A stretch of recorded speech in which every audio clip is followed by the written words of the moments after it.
আমরা স্যার আবার নয়, আমরা এখানে অনশনে বসেছিলেন, আপনারা সবাই জানেন। একটা প্যানেল বেরিয়েছিল যেটা কিনা 364, এর আগে 1506 বেরিয়েছিল। যে প্যানেলটা বের করা হয়েছে সেই প্যানেল অসংখ্য বেনিয়ম হয়েছে। আর দ্বিতীয়ত কাট অফ যেটা ওয়েটিংয়ে নিচে নামে সেটা হাই হয়েছে। যাই হোক, রাজাশেখর মান্তা মহাশয় ওনার এজলাসে দক্ষিণ 24 পরগনা, নর্থ 24 পরগনা, মালদা 3টে জেলার একটা ঘোষণা করেছিলেন যে আমি আর ঘাঁটতে চাই না, নিয়োগ প্রক্রিয়া চালিয়ে যান, শূন্য পদ আছে এদের দিয়ে দিন, দুর্নীতি ঘাঁটতে চাই না, একদম বলেছিলেন।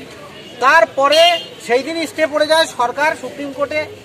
এখনো পর্যন্ত হলফনামা জমা দেননি, ওখানে অবজেকশন জানিয়েছে রিক্রুটমেন্ট প্রসেসের উপরে। কাউন্সিল, ডিপিএসসি চেয়ারম্যান কোনো রকম সহযোগিতা করছেন না। এদিকে মুখ্যমন্ত্রী, শিক্ষামন্ত্রী সবাই বলছেন আমরা নিয়োগ দিতে চাই।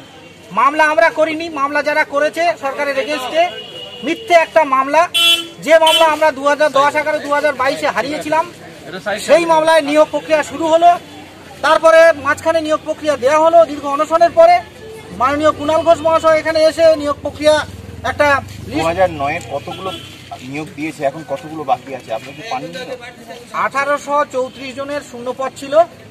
প্রথম 1506 দেওয়া হয়, সেক্ষেত্রে ডিভিশন বেঞ্চ সুব্রত তালুকদার মহাশয় এবং কৃষ্ণা রায়ের বেঞ্চে রায় অমান্য করা হয়েছে, কোর্ট অর্ডারকে মান্যতা দেওয়া হয়নি। মেরিট অনুযায়ী দেওয়ার কথা ছিল, সেই শূন্যপদ এখনো ফিল আপ হয়নি। এখনো আমরা আনুমানিক 1000 থেকে 1200 সিট পাবো। হ্যাঁ, নন জয়নিং মানে অনেকেই জয়েন করেনি, ওয়েটিং লিস্ট টাঙানো হয়নি, কাট অফ হাই করে ওয়েটিং দেওয়া হয়েছে। এখনো পর্যন্ত আমরা 1000-1200 সিট পাবো। আমরা যতবারই আসছি চেয়ারম্যানের দিকে বক্তব্য, কোর্ট থেকে অর্ডার আনুন, আমি দিয়ে দেবো। কোর্টের অর্ডার আনবে কে? মামলা সরকারের এগেইনস্টে হয়েছে, কেসটা একবার ডিভিশন বেঞ্চে হেরে গেছে, সরকার পক্ষে হয়ে আমরা মামলা জিতেছি। তারপরে সরকার এখন সুপ্রিম কোর্টে হলফনামাও দিচ্ছে না, নিয়োগ প্রক্রিয়া চালিয়ে যেতে পারবেন কি পারবেন না, রাজাশেখর মান্তা মহাশয়ের যে অর্ডার আছে। তাহলে এখানে সরকার কিভাবে আমাদের সহযোগিতা করছে? সরকার কোনো মতেই আমাদের সহযোগিতা করতে চাইছে না।